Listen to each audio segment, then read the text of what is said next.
So ఎలాంటి మీరు కొంచెం అంటే ప్రాబ్లమ్స్ ఫేస్ చేశారు while racing?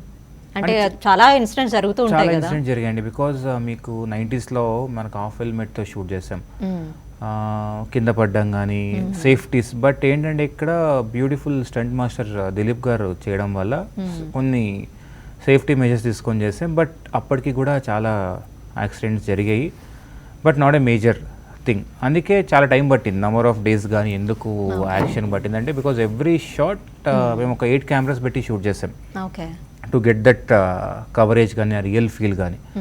It was very tough, but ఇప్పుడు ఎంజాయ్ చేస్తున్నాం. స్క్రీన్ మీదకి వచ్చేటప్పుడు ఒక హాలీవుడ్ స్టైల్ ఆఫ్ మేకింగ్ లాగా ఉంది, చాలా బాగుంది, స్టైలైజ్ మేకింగ్ అంటున్నారు. యా, ఆ హార్డ్ వర్క్ అంతా ఇప్పుడు పే ఆఫ్ అయింది. రేసింగ్ కి తగ్గట్టు బీజిఎం ఏదైతే ఉందో జిబ్రాన్ గారు చాలా అద్భుతంగా చేశారు అసలు. దాని వల్ల ఇంకా బాగా చూడడానికి మంచి విజువలైజ్ గా ఇచ్చారు. అవును, అందరూ ఏంటంటే థియేటర్ ఎక్స్పీరియన్స్ అని చెప్తున్నారు. సో ప్రతి ఒక్కరు కూడా థియేటర్స్ లో వచ్చి చూడాలనుకుంటున్నారు. అది డాల్బీ థియేటర్ లో కూడా చూశాను. సూపర్. డిఫరెన్స్ చాలా ఉందా నార్మల్ థియేటర్ కి డాల్బీ? ఉంటుంది, బట్ కానీ అన్ని థియేటర్స్ లో కూడా సినిమా చాలా బాగుంటుంది.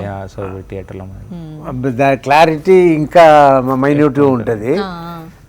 ఇక్కడ అలాగే జనరల్ థియేటర్స్ లో వెళ్ళి చూసాము, అది ఏం తక్కువ కాదు. Okay, good.